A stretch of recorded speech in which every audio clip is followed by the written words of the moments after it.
Souhaitons la bienvenue à ceux qui nous suivent sur Facebook.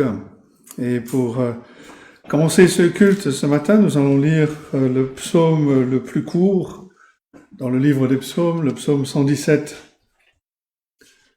Psaume 117 où le psalmiste dit ceci, il nous exhorte, louez l'Éternel, vous toutes les nations, célébrez-le, vous tous les peuples, car sa bonté pour nous est grande et sa fidélité dure à toujours. Louez l'Éternel. Et dans d'autres psalmistes, il invite toute la création, toutes les créatures à venir chanter les louanges de l'Éternel, et c'est ce que nous voulons faire. Et je vous invite à prendre vos recueils de cantiques pour chanter le numéro 40. Cantique numéro 40, Ange du Très-Haut, louez le Seigneur, et du Saint des Saints, chantez la grandeur. Saint glorifié, cœur des bienheureux, vous qui contemplez déjà dans les cieux, louez le Sauveur, et qu'ici-bas aussi, de nos cœurs fervents, montent chaque jour nos vœux et nos chants. Cantique numéro 40.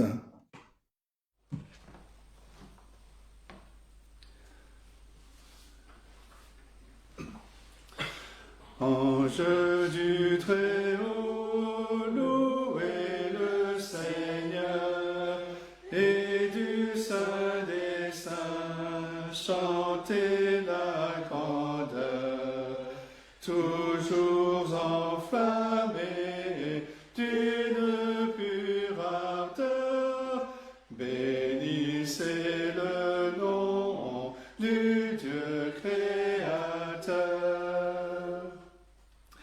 Saint glorifié, cœur des bienheureux, vous qui contemplez déjà dans les cieux, du jour éternel, l'éclat radieux, louez du Sauveur le nom glorieux. Qu'ici-bas aussi de nos cœurs fervents montent chaque jour nos vœux et nos chants pour louer de Dieu la gloire en tout temps et répondre aux voix des cieux triomphants.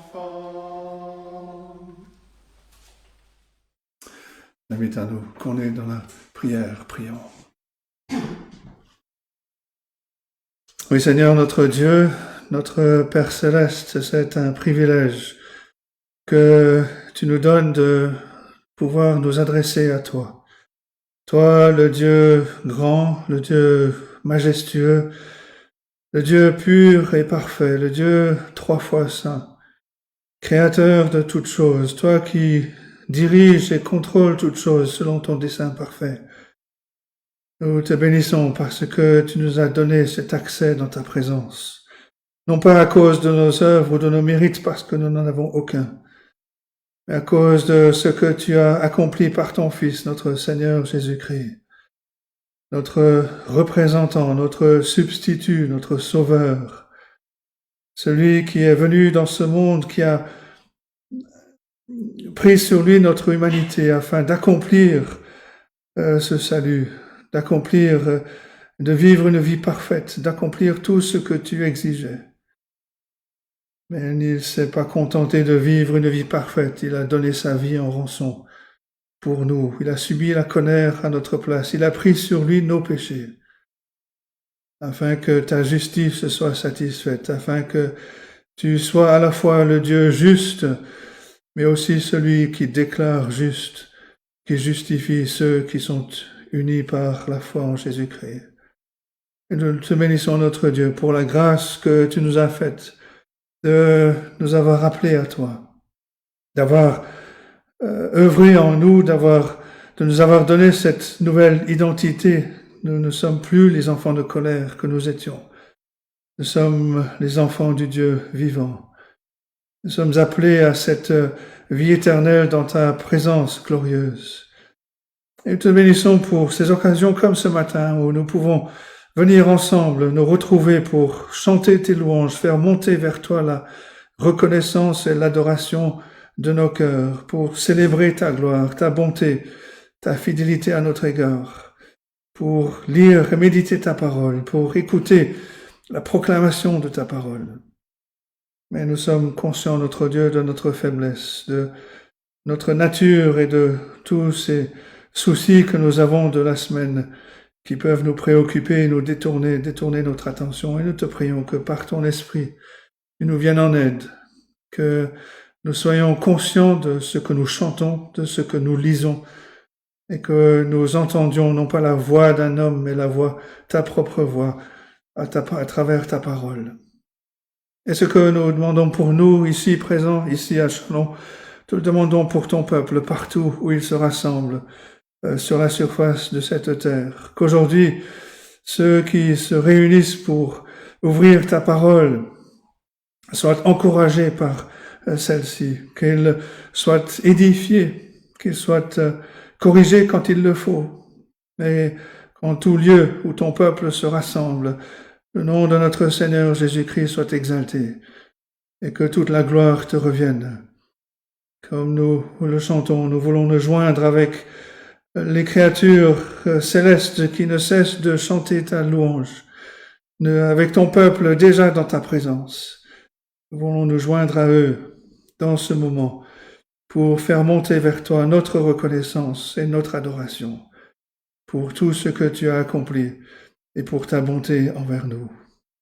Viens donc nous conduire en toutes choses, nous pardonner nos fautes et reçois la louange et la reconnaissance de nos cœurs. Nous te le prions au nom de notre Seigneur et Sauveur Jésus-Christ. Amen.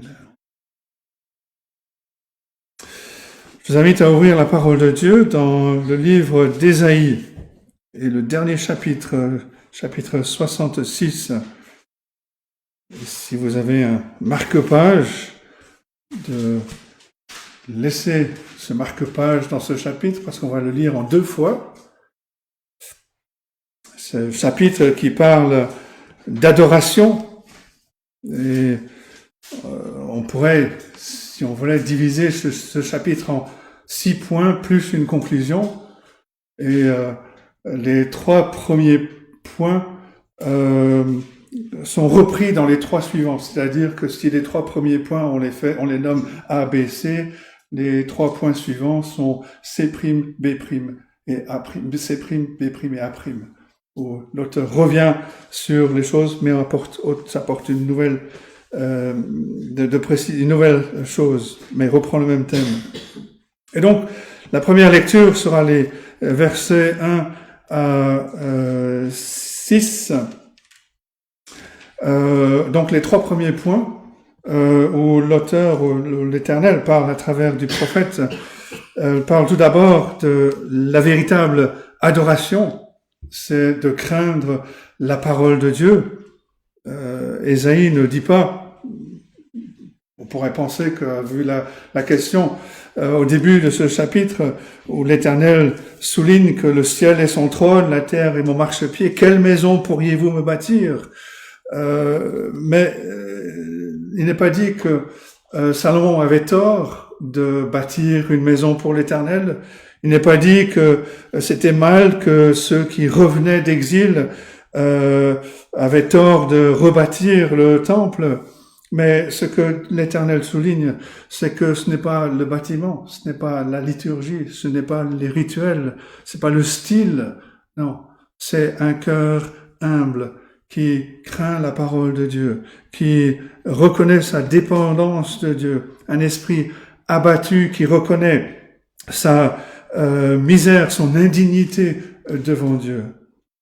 Parce on peut faire des choses bien, mais les transformer dans une fausse adoration. Et c'est le deuxième point, à partir du verset 3. Les sacrifices qui sont décrits sont des sacrifices tout à fait légitimes, établis sous le contrôle des Lévites. Mais Dieu dit que cette adoration autorisée pourtant est une abomination à ses yeux. C'est comme répandre le sang de porc. Pourquoi? Au verset 4, il le dit. J'ai parlé, ils n'ont pas écouté. J'ai appelé, ils n'ont pas répondu. Ceux qui venaient, faisaient ces actes d'adoration, offraient ces sacrifices, se contentaient de rituels, d'une religion visible. Le Seigneur a aussi dit la même chose en parlant des pharisiens qui étaient beaux, qui étaient bons sur le côté extérieur, mais qui en fait étaient des sépulcres blanchis et qui n'avaient que la mort à l'intérieur. Ils étaient religieux, mais pas prêts à se soumettre à la parole de Dieu. Et cela emmène au troisième point. Il y a la persécution pour le peuple de Dieu à partir du verset 5. Il y a les véritables adorateurs et à leurs frères qui les rejettent. Les religieux se contentent de rituels, de mécanismes qui vont maintenir un certain statu quo. Ils n'acceptent pas ceux qui s'attendent à Dieu pour être transformés, pour être renouvelés, qui se réjouissent en Dieu et en son salut. Le Seigneur lui-même l'a dit, heureux serez-vous lorsqu'on vous outragera, qu'on vous persécutera à cause de moi. On va donc lire les premiers versets de ce chapitre, on chanter un cantique, et ensuite voir la deuxième partie. Donc Ésaïe 66 à partir du verset 1. Ainsi parle l'Éternel, le ciel est mon trône, et la terre mon marchepied. Quelle maison pourriez-vous me bâtir, et quel lieu me donneriez-vous pour demeure? Toutes ces choses, ma main les a faites, et toutes ont reçu l'existence de l'Éternel. Voici sur qui je porterai mes regards, sur celui qui souffre et a l'esprit abattu, sur celui qui craint ma parole. Le deuxième point, verset 3. Celui qui immole un bœuf est comme celui qui tuerait un homme. Celui qui sacrifie un agneau est comme celui qui romprait la nuque à un chien. Celui qui présente une offrande est comme celui qui répandrait du sang de porc. Celui qui brûle de l'encens est comme celui qui adorerait les idoles. Tous ceux-là se complaisent dans leur voie, et leur âme trouve du plaisir dans leurs abominations. Moi aussi, je me complairai dans leur infortune, et je ferai venir sur eux ce qui cause leur effroi, parce que j'ai appelé, ils n'ont point répondu, parce que j'ai parlé, et qu'ils n'ont point écouté. Mais ils ont fait ce qui est mal à mes yeux, ils ont choisi ce qui me déplaît. Écoutez la parole de l'Éternel, vous qui craignez sa parole. Voici ce que disent vos frères qui vous haïssent et qui vous repoussent à cause de mon nom. Que l'Éternel montre sa gloire et que nous voyions votre joie. Mais ils seront confondus. Une voix éclatante sort de la ville, une voix sort du temple. C'est la voix de l'Éternel qui paie à ses ennemis leur salaire.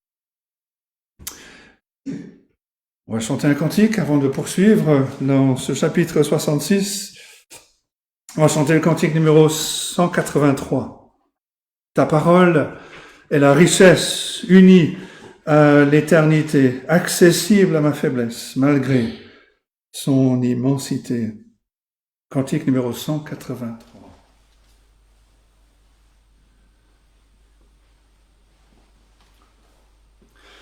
Ta parole est la richesse unie à l'éternité, accessible à ma faiblesse, malgré son immensité. Ta parole, c'est l'épée qui souvent vint me meurtrir.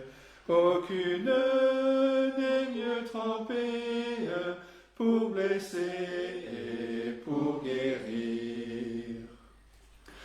Ta parole est la semence d'où vont naître les moissons. Elle répand l'abondance au sein des mortes saisons. Ta parole est l'étincelle qui peut produire un grand feu, car chaque page recèle ton Saint-Esprit, ô mon Dieu. On va retourner dans Ésaïe chapitre 66 et voir à partir du verset 7. Comme j'ai dit, l'auteur reprend les 3 points qu'il a dit, mais dans le sens contraire, opposé. Et après avoir parlé de la persécution du peuple, il va parler de la prospérité du peuple de Dieu. Dans les versets 7 à 14, Ésaïe regarde l'avenir, l'Éternel lui donne de regarder l'avenir, il voit la progression de l'évangile, de la multitude de conversions, bien sûr, qui a commencé à Pentecôte, mais qui a continué tout au long de l'histoire de l'Église. L'Église qui a le seul message de réconfort, de réconciliation, de consolation. C'est le seul message dont le monde a réellement besoin. Mais ce que l'auteur souligne, c'est notre identité, ce que nous sommes. Dieu donne la vie, une vie nouvelle, il donne les réconforts à ceux qui sont unis à lui par la foi, il donne la paix comme un fleuve, verset 12, il donne sa présence, sa puissance, il offre cela à ceux qui sont les véritables adorateurs. Ensuite, il vient au deuxième point, la fausse adoration, après avoir comparé cela à répandre le sang d'un porc, il parle ensuite de manger de la chair de porc. L'auteur voit le fait que Dieu va descendre, il va venir juger le monde, il va détruire toute fausse adoration. Et quelque part, c'est tentant pour le religieux de penser au jugement final avec une certaine satisfaction en disant finalement ceux qui sont méchants vont mériter ce qu'ils vont avoir ce qu'ils méritent. Mais Dieu, au verset 17, veut que l'on s'examine soi-même. Ceux qui se contentent d'une religion d'autosatisfaction vont périr. Il parle de ceux qui se sanctifient, qui se purifient dans les jardins, au milieu desquels ils vont un à un, qui mangent de la chair de porc, des choses abominables et des souris, sous cela périront, dit l'Éternel. Et il termine par la véritable adoration. Déclarer la gloire de Dieu. Au départ, c'était se soumettre, craindre la parole. Maintenant, c'est déclarer la gloire de Dieu. Le Seigneur envoie son peuple dans ce monde pour déclarer la puissance, sa puissance de salut dans le Seigneur Jésus-Christ. Et il convoque ses brebis de toute nation, de toute race, de toute tribu, de toute langue. Il en fait des adorateurs, des vrais adorateurs qui adoreront en esprit et en vérité. Quelque chose qu'ils font ici-bas, quelque chose qu'ils vont poursuivre dans la gloire pour l'éternité. Ils sont soumis à la parole, ils craignent la parole de Dieu, ils se laissent enseigner par cette parole. Et en retour, ils déclarent la gloire de Dieu. Ils se réjouissent dans ce salut que Dieu a pourvu en Jésus-Christ et qu'il a accompli par sa grâce souveraine. Et il termine ce livre, ce chapitre et ce livre en rappelant qu'il n'y a que 2 destinées. Il y a les véritables adorateurs qui adorent dans les nouveaux cieux et la nouvelle terre, mais il y a aussi ceux qui ont refusé la grâce de Dieu et qui sont condamnés à une éternité de perdition. Mais lisons donc le reste de ce chapitre 66, Ésaïe 66 à partir du verset 7. Avant d'éprouver les douleurs, elle a enfanté. Avant que les souffrances lui viennent, elle a donné naissance à un fils. Qui a jamais entendu pareille chose? Qui a jamais vu rien de semblable? Un pays peut-il naître en un jour? Une nation est-elle enfantée d'un seul coup? À peine en travail, Sion a enfanté ses fils. Ouvrirai-je le sein maternel pour ne pas laisser enfanter, dit l'Éternel? Moi qui fais naître, Empêcherai-je d'enfanter, dit ton Dieu? Réjouissez-vous avec Jérusalem. Faites d'elle le sujet de votre allégresse, vous tous qui l'aimez. Tressaillez avec elle de joie, vous tous qui menez deuil sur elle, afin que vous soyez nourris et rassasiés du lait de ses consolations, afin que vous savouriez avec bonheur la plénitude de sa gloire. Car ainsi parle l'Éternel, voici, je dirigerai vers elle la paix comme un fleuve, et la gloire des nations comme un torrent débordé. Et vous serez allaités, vous serez portés sur les bras, caressés sur les genoux. Comme un homme que sa mère console, ainsi je vous consolerai. Vous serez consolés dans Jérusalem. Vous le verrez, et votre cœur sera dans la joie, et vos os reprendront de la vigueur comme l'herbe. L'Éternel manifestera sa puissance envers ses serviteurs, mais il fera sentir sa colère à ses ennemis.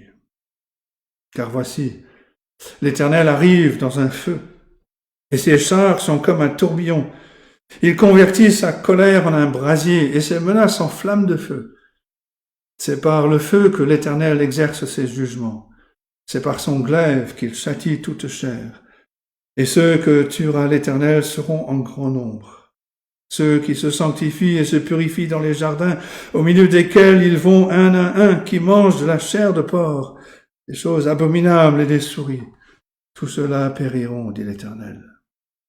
Je connais leurs œuvres et leurs pensées. Le temps est venu de rassembler toutes les nations et toutes les langues. Elles viendront et verront ma gloire. Je mettrai un signe parmi elles et j'enverrai leur réchappés vers les nations. À Tarsis, à Pul et à Lude qui tirent de l'arc, à Tubal et à Javan, aux îles lointaines qui jamais n'ont entendu parler de moi et qui n'ont pas vu ma gloire. Et ils publieront ma gloire parmi les nations. Ils amèneront tous vos frères du milieu de toutes les nations en offrande à l'Éternel, sur des chevaux, des chars, des litières, sur des mulets, des dromadaires, à ma montagne sainte, à Jérusalem, dit l'Éternel, comme les enfants d'Israël apportent leurs offrandes dans un vase pur à la maison de l'Éternel. Et je prendrai aussi parmi eux des sacrificateurs des Lévites, dit l'Éternel. Car comme les nouveaux cieux et la nouvelle terre que je vais créer subsisteront devant moi, dit l'Éternel, ainsi subsisteront votre postérité et votre nom. À chaque nouvelle lune et à chaque sabbat, toute chair viendra m'adorer, dit l'Éternel. Et quand on sortira, on verra les cadavres des hommes qui se sont rebellés contre moi, car leur ver ne mourra point et leur feu ne s'éteindra point, et ils seront pour toute chair un objet d'horreur. C'est la parole de Dieu. Nous allons chanter un nouveau cantique avant de laisser la place à Jean-Claude pour le message. Un cantique inspiré de ce verset 12. Je dirigerai vers elle la paix comme un fleuve. Et c'est le cantique numéro 324, comme un fleuve immense. Et la paix de Dieu, parfaite, elle avance, vainqueur en tout lieu. Parfaite, elle augmente constamment son cours, parfaite sa pente, s'abaisse toujours. Fondée sur Dieu même, nos cœurs à jamais ont pour bien suprême sa parfaite paix. Cantique numéro 324.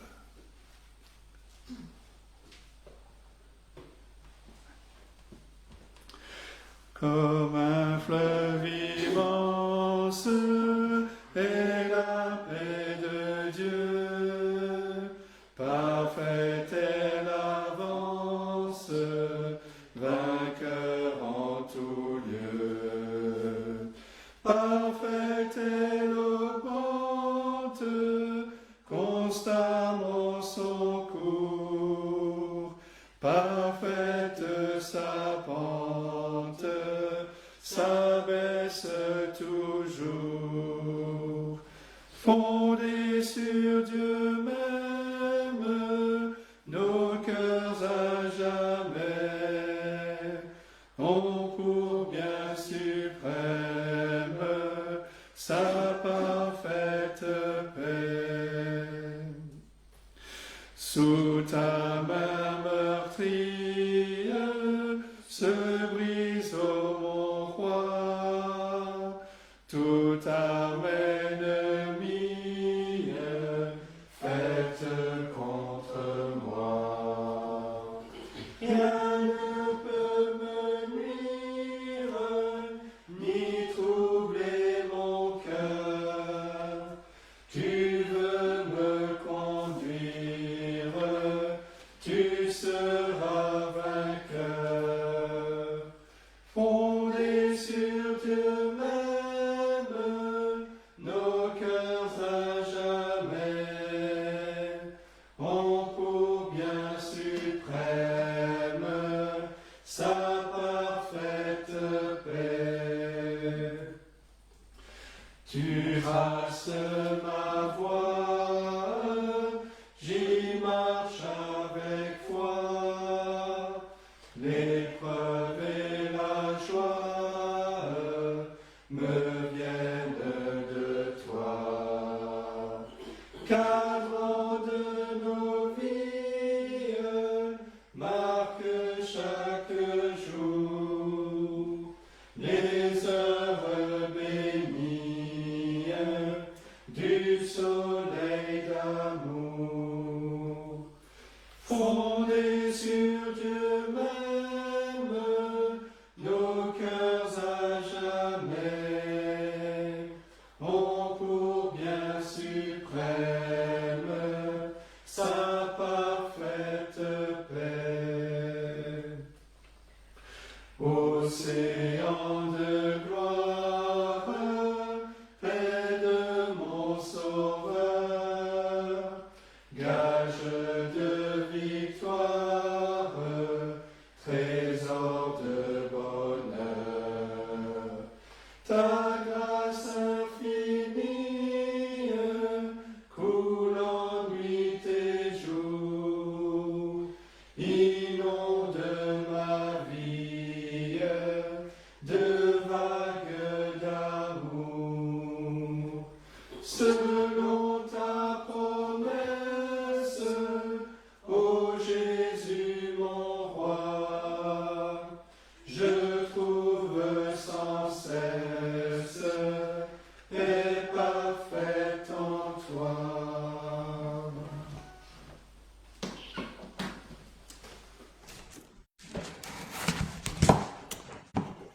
Je vous invite aujourd'hui à ouvrir la parole de Dieu dans Hébreux chapitre 4. Je ne vais pas faire le duplicata de Philippe.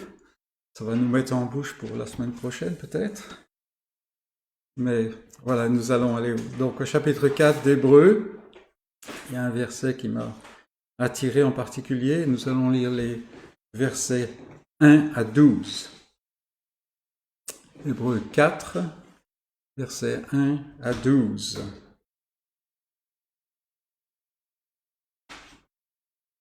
Craignons donc, tandis que la promesse d'entrer dans son repos subsiste encore, qu'aucun de vous ne paraisse être venu trop tard, car cette bonne nouvelle nous a été annoncée aussi bien qu'à eux, mais la parole qui leur fut annoncée ne leur servit de rien, parce qu'elle ne trouva pas de la foi chez ceux qui l'entendirent.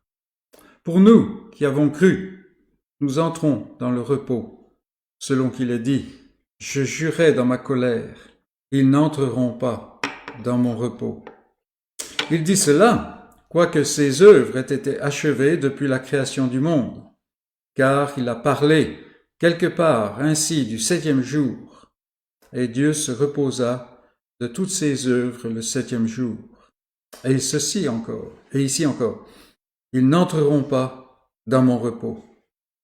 Or, puisqu'il est encore réservé à quelques-uns d'y entrer, et que ceux à qui d'abord la promesse a été faite n'y sont pas entrés à cause de leur désobéissance, Dieu fixe de nouveau un jour, aujourd'hui, en disant dans David bien longtemps après, lorsqu'il est dit plus haut, « Aujourd'hui, si vous entendez sa voix, n'endurcissez pas vos cœurs, car si Josué leur avait donné le repos, Dieu ne parlerait pas après cela d'un autre jour. » Il y a donc un repos de sabbat réservé au peuple de Dieu, car celui qui entre dans le repos de Dieu se repose de ses œuvres, comme Dieu s'est reposé des siennes.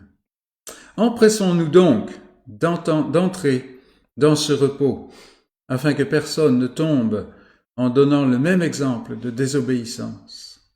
Car la parole de Dieu est vivante et efficace, plus tranchante qu'une épée quelconque, à 2 tranchants, pénétrante jusqu'à partager âme et esprit, jointure et moelle.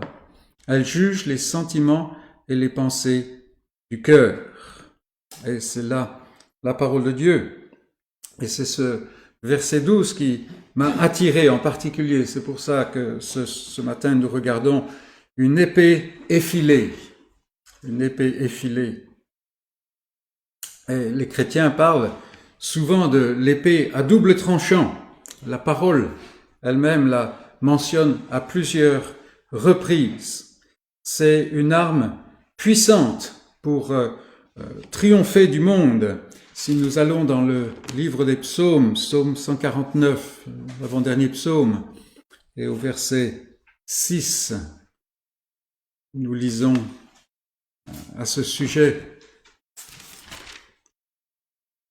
psaume 149, verset 6, que les louanges de Dieu soient dans leur bouche et le glaive à 2 tranchants dans leurs mains. C'est ici une image de cette parole de Dieu, un glaive tranchant, à double tranchant. Et en fait, cette image de l'épée à double tranchant, c'est une image de quelqu'un qui obtient ce qu'il veut. Et si nous allons quelques pages plus loin, en Proverbe chapitre 5, on va le voir. Et ce qui est intéressant, c'est qu'en fait, ça ne concerne pas la parole de Dieu, là. Proverbe chapitre 5 et au verset 4, il parle ici de l'étrangère, c'est-à-dire la femme qui est étrangère à l'alliance. Verset 4, mais à la fin, elle est amère comme l'absinthe, c'est-à-dire qu'elle séduit. Et celui qui est séduit, attiré, il connaît sa fin. Pourquoi son malheur? Parce que à la fin, elle est amère comme l'absinthe, aiguë comme un glaive à 2 tranchants.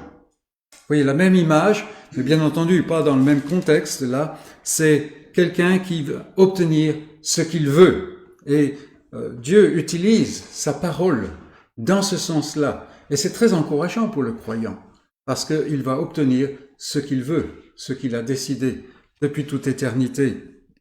Et nous nous rappelons l'image du Christ, l'image béatifique du Christ ressuscité, quand il paraît au milieu de son Église. Cette image, cette vision que Jean a vue de Christ, le conquérant, vainqueur. Et on le voit avec bien entendu des symboles. Et sortant de sa bouche est l'épée à double tranchant. Donc sa parole, la parole de Christ. C'est donc ce verset, comme je dis, qui m'a attiré, mais je me suis posé la question. Qu'est-ce que cette épée fait là, dans ce passage?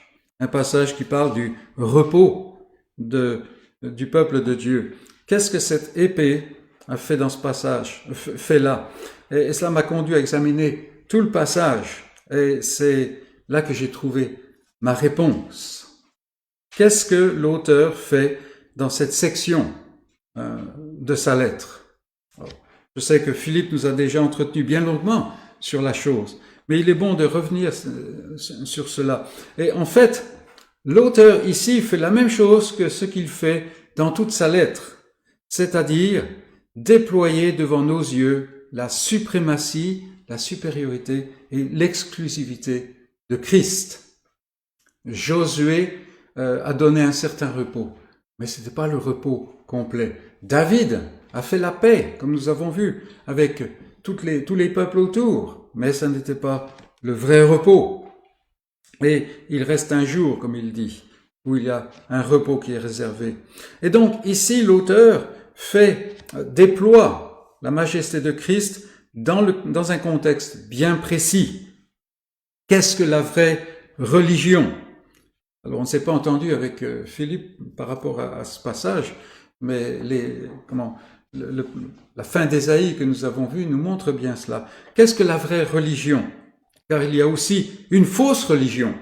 Et la différence tient en ce que la vraie religion se saisit du Christ promis par la foi. Et vous aurez remarqué que souvent dans notre passage, il est parlé de désobéissance, qui est en fait la marque de l'incrédulité, de la même manière que l'obéissance est la marque de la foi. La fausse religion, elle, n'a qu'une apparence. Elle s'occupe simplement des rites, des rituels et de ce qu'on voit à l'extérieur. Et bien que semblant vrai, comme là par exemple dans l'Ancien Testament, c'était ce que Dieu avait demandé. Mais il l'avait demandé pour que le cœur soit engagé.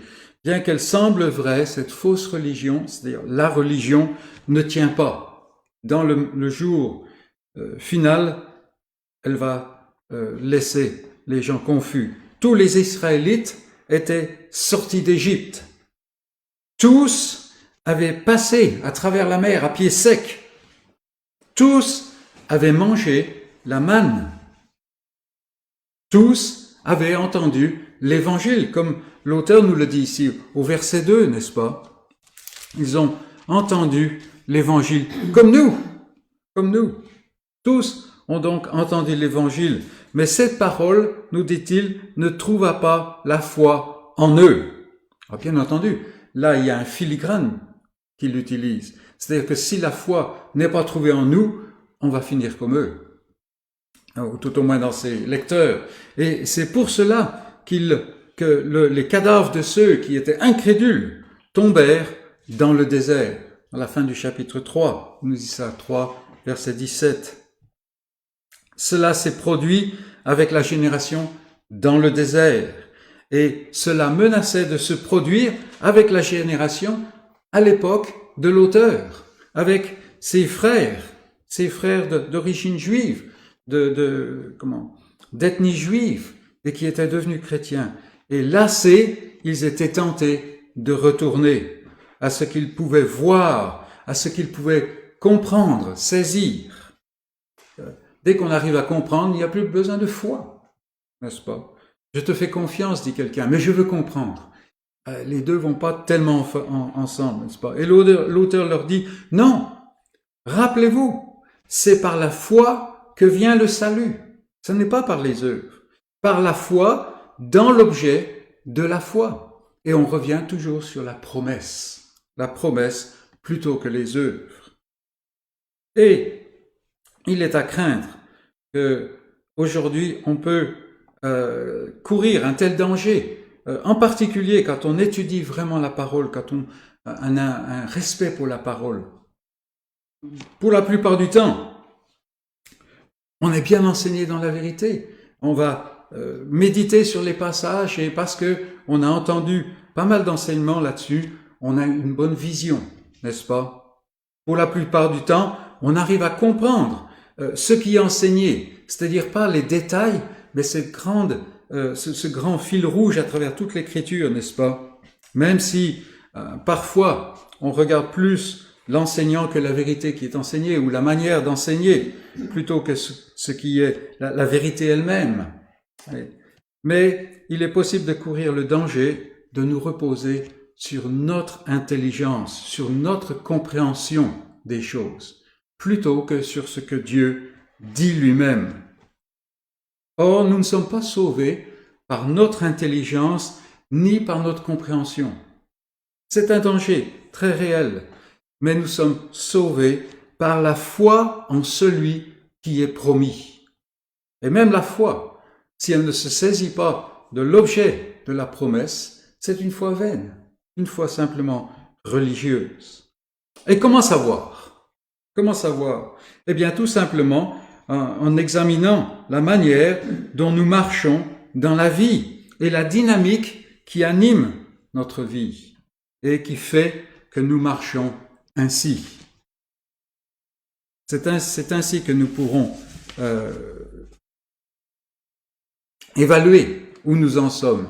Alors, ce n'est pas se reposer sur tout ce que nous faisons, n'est-ce pas? Comme un socle pour notre assurance. Non, c'est afin de voir que ce que Dieu fait en nous, par son esprit, en fait, apporte la preuve de là où nous sommes, que ce soit d'un côté ou de l'autre.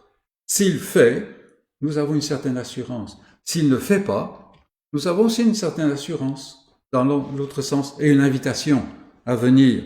Et c'était le problème avec les Hébreux en particulier. Ils avaient oublié de regarder ce que Dieu faisait en eux, comme quoi il les avait fortifiés pour souffrir pour son nom en particulier. Et dans les milieux religieux, même les milieux chrétiens évangéliques, mes amis, nous voyons trop de gens qui disent mais qui ne font pas. Et c'est là un problème. Et connaissant mon propre cœur, je vois que bien que nous avons besoin de nous recentrer sur le vrai centre de la foi, qui est Christ, et de nous saisir et de nous ressaisir de lui par la foi. Si suivons le raisonnement donc de l'auteur ici, et il suit plusieurs axes, et en fait c'est plutôt des impératifs. Et notre premier point, ici, c'est au verset 1, craignons. C'est un impératif. Le croyant ne doit pas craindre, il craint. Craignons. Alors, il y a deux facettes à la crainte. D'une part, il y a la crainte du serviteur, la crainte servile, n'est-ce pas? Il craint de déplaire à son maître et de l'offenser parce qu'il sait que ça va lui apporter des problèmes, et dans le temps, ça lui aura apporté des souffrances en particulier. Et puis d'autre part, il y a une crainte que je qualifierais de crainte filiale, la crainte de l'enfant, n'est-ce pas? L'enfant craint d'infliger des blessures à son père qu'il aime. D'ordinaire, on oppose ces deux aspects de la crainte. Mais ce n'est pas telle crainte, mais c'est l'autre aspect de la crainte. Mais je pense qu'il est préférable, quand nous regardons la crainte devant le Seigneur, la crainte dont l'auteur parle ici, il est préférable d'unir ces deux aspects, de les conjuguer ensemble. La vraie crainte a conscience de la supériorité du maître, qui peut se mettre en colère, justement. Et elle est également sensible à la douceur du lien qui unit le Père et le Fils. Et vous voyez, il y a ces deux choses. Alors, bien sûr, le croyant est motivé par le second aspect, qui est, bien entendu, meilleur, plus intime. Mais l'autre aspect n'est pas absent de ses motivations. Pourquoi? Parce qu'il sait que Dieu est au ciel et que nous sommes sur la terre. Il n'y a pas égalité. Comme on dit, Dieu est notre Père, mais il n'est pas un copain. Il n'est pas un copain. C'est pas un égal, loin de là. Et donc, il y a toujours ce côté de la crainte, une crainte emplie de révérence, en plus d'une crainte intime. La crainte qui veille à ne pas faire ce qui déplaît. D'ailleurs, ces deux aspects de la crainte produisent des résultats. D'un côté, nous avons le respect et l'obéissance.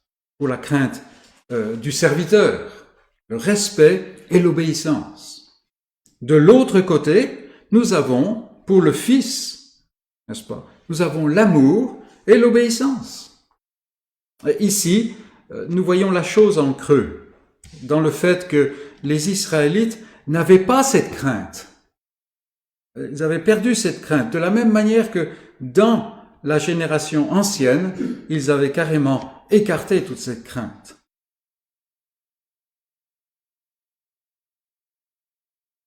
Le résultat, c'est qu'ils n'entrèrent pas dans le repos de Dieu. Verset 5. Et, bien entendu, si les destinataires de la lettre, là, ne se repentent pas ou continuent à se détourner de Christ, et c'est un détournement qui est graduel, bien entendu. S'ils continuent comme cela, ils finiront comme ces gens. Pourquoi? Parce qu'ils donneront un exemple de désobéissance. Verset 11. Un exemple de désobéissance, ce qui est l'antithèse de la foi. Et pour montrer cela, l'auteur utilise un langage qui fait allusion à un incident dans le désert. Au verset 1, nous lisons « Craignons donc, tandis que la promesse d'entrer dans son repos subsiste encore, qu'aucun de vous ne paraisse être venu trop tard. » Et nous comprenons bien cela, n'est-ce pas? On peut arriver, il y a un chanteur qui parlait d'essayer de se faufiler dans le ciel avant que la porte soit fermée. C'est un peu ça. Alors en fait, on peut le lire différemment, hein, ce verset. On peut le traduire « Craignons donc qu'aucun n'arrive un jour trop tard. » Un jour trop tard. Et c'est quelque chose qui, vous allez voir, peut vraiment nous enseigner. Moïse avait envoyé des espions. Là, on retourne dans le désert, n'est-ce pas? Moïse avait envoyé des espions pour voir quel était le pays qui était promis, n'est-ce pas? Après la première traversée du désert, ils avaient fait ça assez rapidement. Il y a eu la loi, et voilà. Et les espions reviennent, et on connaît bien l'histoire, n'est-ce pas? Les 12 espions, il y en avait 12 qui étaient comme ça, et puis 2 qui étaient bons. Mais les 10 espions avaient rapporté un mauvais rapport, un rapport en fait négatif, qui était totalement dénué de foi dans ce que Dieu avait dit, parce que Dieu avait promis à Abraham, n'est-ce pas? Totalement dénué de foi et vide de cette promesse. Il ne croyait pas. Et donc, Dieu en répond, parce que le peuple a suivi ces 10, plutôt que Josué et Caleb, Dieu leur ferma donc la porte de Canaan. Il a dit, d'accord, maintenant, demi-tour, on repart dans le désert. N'est-ce pas? Et le lendemain, vous savez ce que c'est, la nuit porte conseil, le lendemain, ils se sont aperçus que, ils ont fait une bêtise, n'est-ce pas? Et de nouveau, en pleine désobéissance avec ce que Dieu a dit, la parole de Dieu, on parle de ce glaive, n'est-ce pas, ici? Le peuple décide de partir envahir Canaan. Il décide de partir envahir Canaan. Et on connaît les résultats. Ils ont essuyé une défaite tragique, avec beaucoup de morts, n'est-ce pas? Leur désobéissance à Dieu, leur manque de foi en sa parole, le premier jour, mais aussi le lendemain, même dans le jugement, les a conduits à s'avancer dans leur propre force. Et Dieu n'était pas avec eux. Et effectivement, les géants du pays les ont massacrés. Et ils poussent vers Canaan, la terre promise, mais ils sont venus un jour trop tard.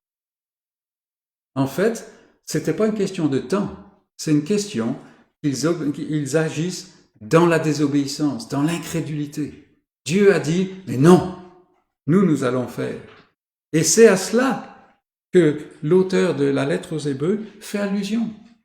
Vous voyez, ce n'est pas simplement qu'on est arrivé trop tard et la porte a été fermée, quel dommage, vraiment on n'y peut pas. On n'est pas victime là. Non, c'est qu'en fait, ils sont en danger de désobéissance. Et moi qui suis chrétien, qui affirme être chrétien, qui affirme croire dans la grâce souveraine de Dieu, qui fait ce qu'il veut, c'est bien, n'est-ce pas? Mais est-ce que ma religion me fait porter le regard sur l'auteur de la foi, celui qui l'amène à la perfection? Parce que c'est là où l'auteur va arriver, n'est-ce pas? Ou bien est-ce que je me repose sur ma grande capacité à comprendre la vérité de la parole de Dieu?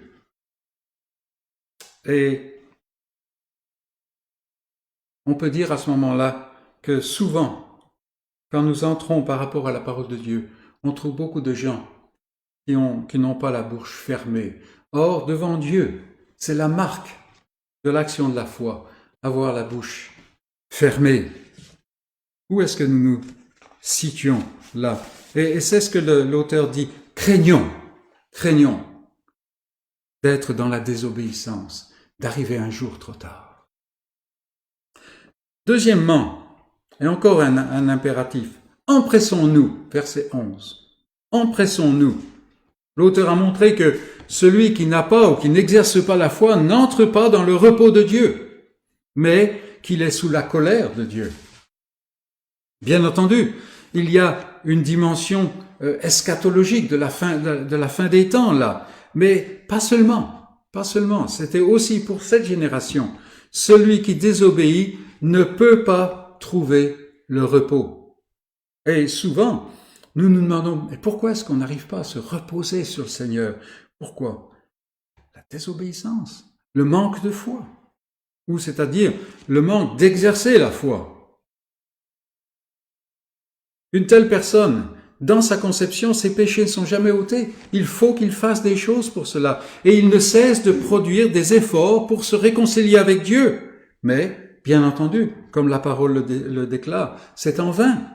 On ne peut pas être sauvé par les œuvres.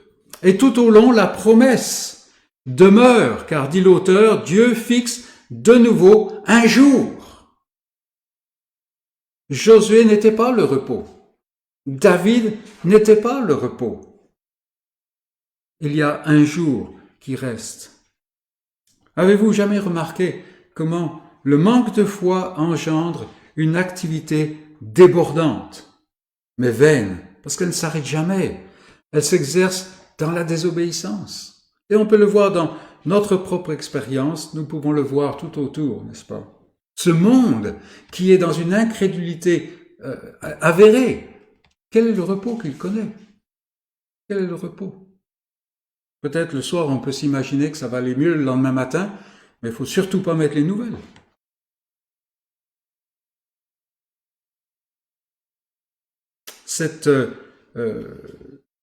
Ce manque de foi, cette désobéissance, en fait, engendre un manque d'assurance. Et il faut toujours faire plus, n'est-ce pas? Celui et celle qui ne croient pas vraiment parlent trop fort pour dire vraiment la vérité. L'auteur exhorte donc ses lecteurs que votre foi manifeste son authenticité en vous poussant à entrer dans le repos de Dieu, à cesser de vos œuvres, à écarter votre compréhension charnelle ou seulement charnelle et à dire, comme le cantique le témoigne, nous avons ce cantique, n'est-ce pas, tel que je suis, sans rien à moi, sinon ton sang versé pour moi. Et c'est là le lieu du repos. Le sang a été versé, il n'y a plus rien d'autre à faire. Et la vie qui se repose ainsi va manifester sa nature. Et mes amis, l'auteur ici coupe tout faux espoir de dessous nos pieds. Nous pouvons imaginer que tout va bien pour nous. Oui, je suis même un des favoris du Seigneur parce que je comprends beaucoup de choses que les autres ne comprennent pas. Et j'ai tendance à les mépriser, n'est-ce pas? Comme ce pharisien que nous voyons dans le temple. Après tout, est-ce que nous ne sommes pas vraiment bien au courant au sujet de la grâce, par exemple? Peut-être même, il nous arrive de l'enseigner. On n'est pas comme les autres, n'est-ce pas? Ou comme le pharisien dit, je te loue, ô Dieu, que je ne suis pas comme le reste des hommes. Est-ce que ce sont des choses qui on place dans notre cœur? C'est la question à nous poser, n'est-ce pas? Parce qu'il est facile de se tromper. Et cette illusion est funeste, en fait, parce qu'elle nous coupe de toute la joie du salut. Le vrai étalon, la vraie mesure, la seule mesure qui compte, n'est pas ce que je pense, mais la parole de Dieu. La parole de Dieu. Et, au grand malheur du religieux, cette parole de Dieu, comme le dit l'auteur ici, elle est vivante et efficace. Elle pénètre jusque là où rien d'autre ne peut aller. Est-ce qu'il est possible de discerner les sentiments et les pensées du cœur? Non. C'est impossible, n'est-ce pas? Et même pour ce qui nous concerne. Combien de fois on est surpris parce qu'on découvre à l'intérieur l'épée effilée de la parole, le peut et le fait. C'est au verset 12, n'est-ce pas, qu'il le dit. Nous avons les théologiens qui se disputent pour savoir si l'âme et le corps sont l'âme et l'esprit sont la même chose ou si c'est différent. Est-ce que, ils vont le dire avec des mots savants, n'est-ce pas, l'homme est tripartite ou bipartite? Encore dernièrement, quelqu'un me posait la question là-dessus. Ça, c'est un débat qui a continué depuis, n'est-ce pas? Et si vous avez l'espoir de le résoudre, c'est assez illusoire. Mais d'après le témoignage de la parole partage entre esprit et âme. Cette parole est vraiment effilée. Et ne pensons pas que nous pouvons nous protéger. Personne n'est caché devant Dieu. Personne ne peut prétendre. Peut s'entourer de toutes sortes de choses, même des choses légitimes. La connaissance, c'est une bonne chose. La théologie, c'est une bonne chose. L'Église, oui. Le ministère, mon service, les dons, tout ce que je fais. Oui, on s'entoure de toutes ces choses, même légitimes. Or, la parole vient, et c'est une épée à double tranchant qui vient dans la parole. Et elle enlève toutes ces choses. Les haillons ne l'intéressent pas. Les choses subsidiaires, ce n'est pas son problème. Non. Et pour chacun d'entre nous, la question se pose, qu'est-ce qui reste? Qu'est-ce qui reste quand elle a enlevé tout ça? Je me rappelle un frère en Afrique que la plupart d'entre nous connaissons. Il parlait de cela et il voulait donner l'illustration. C'était une illustration très africaine parce que il fait chaud là-bas. Il dit, mais oui, quand tu es dans ta chambre, alors ils ont simplement un drap autour du corps, n'est-ce pas? Et puis que tout d'un coup quelqu'un tourne la lumière. On est comme les cafards. On essaie de se cacher le plus vite possible, n'est-ce pas? C'est exactement ça. La parole de Dieu vient avec cette lumière. Qu'est-ce qui reste? Sans rien à moi, tel que je suis. Est-ce que nous venons devant Dieu de cette manière, étant recouverts de la seule tunique qui vaut le coup? Mon seul secours, c'est ton sang versé pour moi, et dans lequel je crois avec la foi que tu m'as donnée, Seigneur. Donc on a vu, craignons, empressons-nous, au verset 11, maintenant versets 14 à 16, demeurons fermes. Et là encore, nous avons un impératif. Le croyant fait naufrage quand il n'obéit pas à cela. Demeurons fermes. L'auteur ouvre maintenant il s'ouvre maintenant sur une troisième exhortation. Demeurons fermes. Mais c'est là précisément, direz-vous, quel problème? Je suis précisément tenter de ne pas tenir ferme. Et c'était le cas de ces Hébreux, n'est-ce pas? On en a parlé à longueur. Je professe la foi, mais je doute que je peux tenir. J'adopte pour moi la prière de ce père éprouvé. Vous vous rappelez ce père qui avait son enfant qui était possédé par un démon et il risquait de le perdre à tout moment. Il fallait sans cesse qu'il veille. Et Christ lui dit, mais tout est possible à celui qui croit. Et ce père répond, vous vous rappelez, je crois Seigneur, mais viens au secours de mon incrédulité.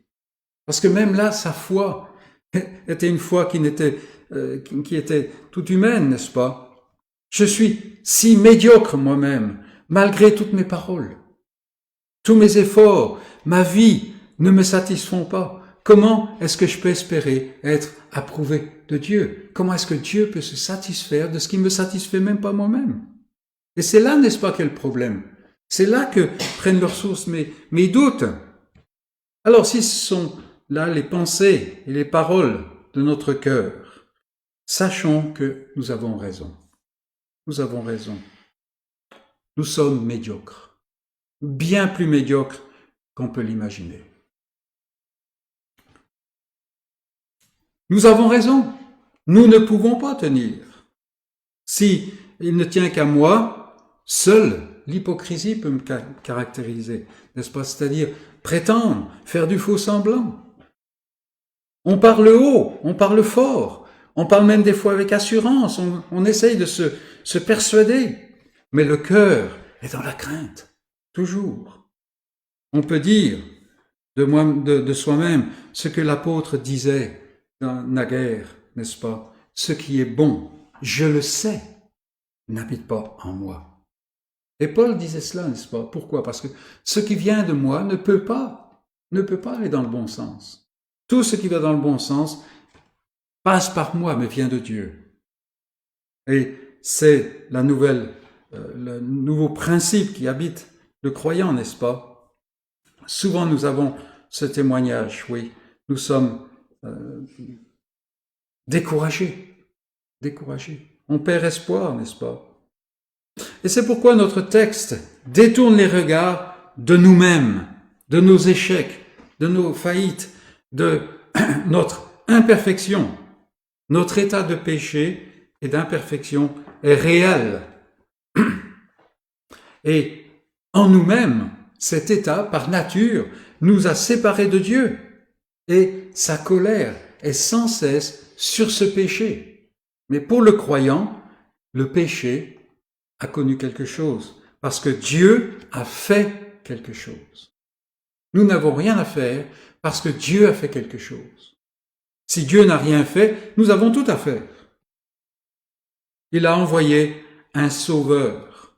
Et pas n'importe quel sauveur, n'est-ce pas? C'est le grand souverain sacrificateur ultime, celui qui n'est pas de la descendance d'Aaron.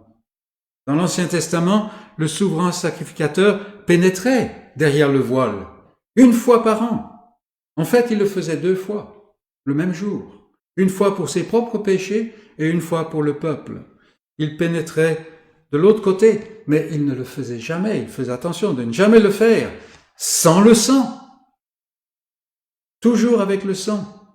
Derrière le voile, il faisait l'expiation. Et de cette manière, symboliquement, il écartait le péché pour une année, pour quiconque avait la foi dans la promesse.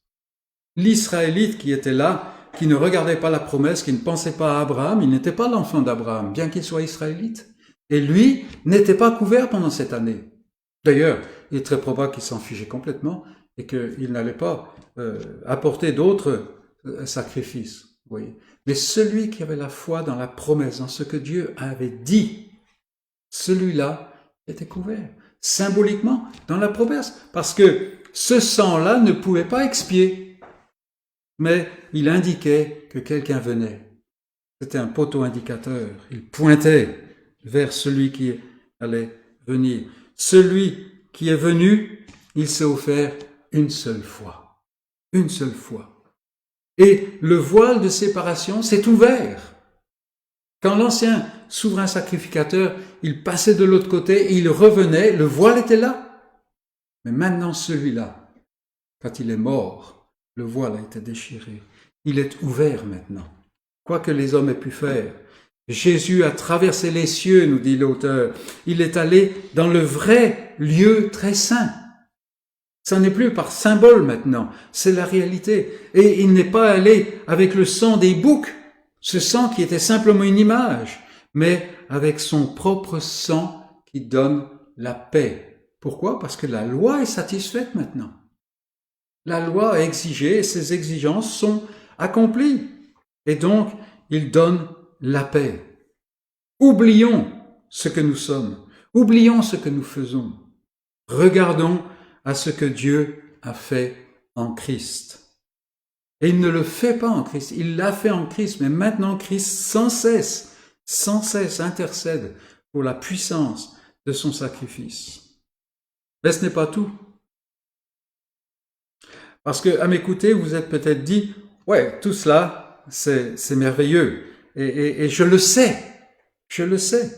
Mais je suis dans une telle situation. La tentation, l'épreuve m'assaille. Et je n'ai rien à présenter pour me défendre. Je crains de couler. Et je crains surtout de retourner en arrière, comme c'était le cas avec ces Hébreux. Vous voyez.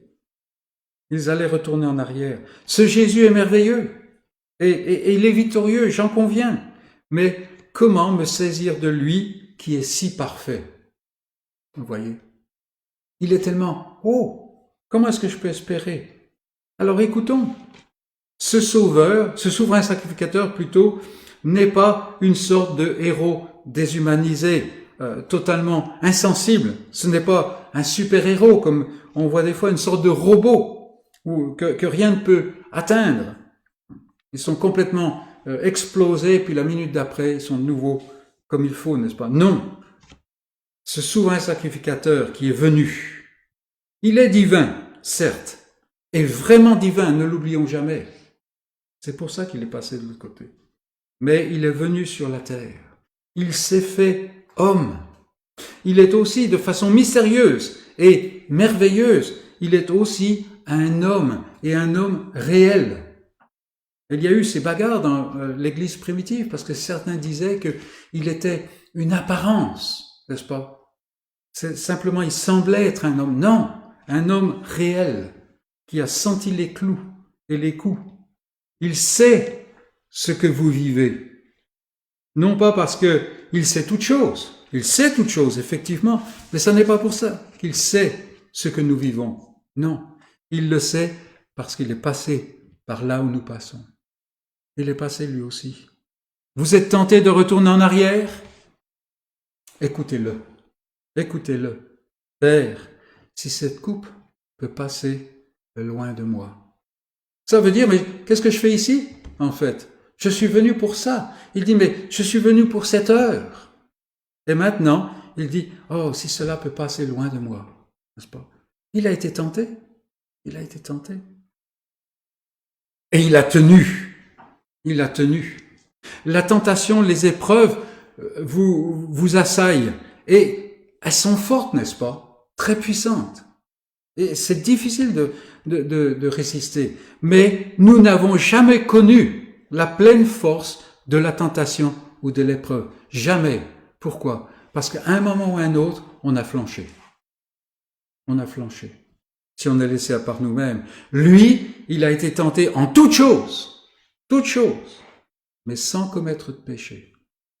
C'est-à-dire qu'il a résisté jusqu'au bout. Jusqu'au bout. Et nous l'entendons continuer, n'est-ce pas? Il a demandé à son Père si cette coupe peut passer loin de lui. Mais le caractère du Messie a repris le dessus. Toutefois, Père, non pas ma volonté, mais ta volonté soit faite. Celui-ci est digne. Il a fait ce qu'il fallait faire. Et c'est pourquoi l'auteur conclut ici par un autre impératif qui est pas tant un impératif qu'une exhortation, n'est-ce pas? Approchons-nous donc avec assurance du trône de la grâce. Comment est-ce que je peux m'approcher avec assurance? Seulement si je mets derrière moi toutes ces choses que je peux faire, si je les écarte. Comment est-ce que Paul pouvait prêcher l'évangile à Corinthe? Dans la crainte, n'est-ce pas? C'est en oubliant toutes ces choses, en allant en avant, en voyant que c'est Dieu qui a un dessein, n'est-ce pas? Approchons-nous donc avec assurance du trône de la grâce. Est-ce que nous sommes tellement occupés avec la grâce? Il faut qu'on tienne dans la grâce, n'est-ce pas? Il faut qu'on vive la grâce, tout ça, et toute notre focalisation, c'est sur la grâce, n'est-ce pas? Est-ce que nous sommes tellement pris dans ce sens-là que nous ne sommes jamais approchés du trône de la grâce? Et le trône de la grâce, vous savez à quoi ça fait? Vous connaissez l'illustration, n'est-ce pas? C'est Esther qui s'approche et elle est en danger de mort, toute reine qu'elle soit. Parce qu'on ne s'approche pas du roi comme ça. Mais celle qui s'approche, le roi l'aime, comme aucune autre femme. Et il se lève de son trône et il lui tend le sceptre, n'est-ce pas? C'est exactement cela. C'est exactement cela. Est-ce que vous pensez que Christ va rester assis quand on pénètre dans la gloire? Non. Je dirais même, c'est lui qui vient ouvrir la porte. Hein? Il va pas envoyer le petit ange, là, les petits serviteurs. Non. Il vient et il accueille. C'est cela, n'est-ce pas? Venons devant le trône de la grâce. C'est pas simplement une phrase qu'on utilise pour dire on va commencer à prier. Non. Parce que très souvent on prie, mais on n'est pas auprès du trône de la grâce, et nos prières ne dépassent pas le plafond. Non, quand on vient, c'est ce trône où on est bienvenu. Bienvenu. Est-ce que nous saisissons cela? C'est autre chose que simplement de l'intelligence, n'est-ce pas? que des choses qu'on connaît. Non. Si nous sommes tellement occupés avec les mécaniques du salut, alors il n'est pas étonnant que la paix fuit loin de moi. Pas étonnant que j'échoue et que je retourne en arrière. Mais au contraire, comme l'auteur nous a exhortés, demeurons fermes dans la foi que nous professons, en ayant les regards fixés sur Jésus. Sur Jésus, ce grand souverain sacrificateur. Il a méprisé l'ignominie. Souvent, nous nous taisons devant les hommes parce que nous craignons qu'ils vont se moquer de nous. Mais ça, c'est rien. Lui, il a méprisé l'ignominie. C'est-à-dire l'opprobre, toutes ces choses-là, il les a mis en arrière. Non, demeurons fermes avec les regards sur lui. Et qu'est-ce qui l'occupait? Qu'est-ce qui le fortifiait? Oui, le dessein de son Père. Oui, la promesse de son Père. Mais quelle était la promesse de son Père? Une Église parfaite. Une Église pure, glorieuse. Ce vers quoi il nous prépare, n'est-ce pas? Demeurons fermes en ayant les regards fixés sur Jésus. La promesse est sûre pour quiconque s'approche. Il obtient miséricorde, il trouve grâce pour être secouru dans ses besoins.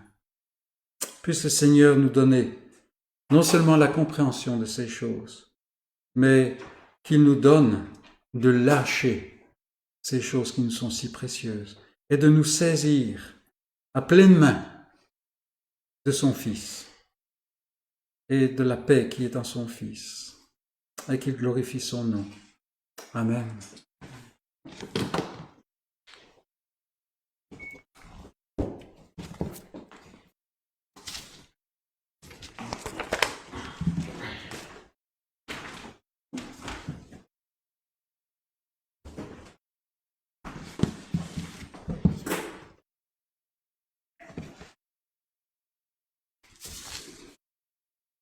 Je vous invite à ouvrir vos recueils de cantiques pour chanter au numéro 214.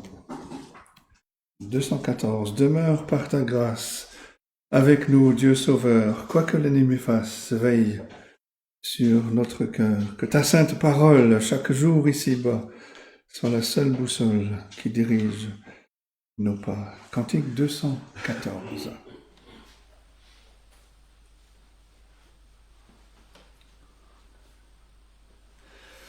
Demeure par ta grâce avec nous, Dieu Sauveur, quoi que l'ennemi fasse, veille sur notre cœur.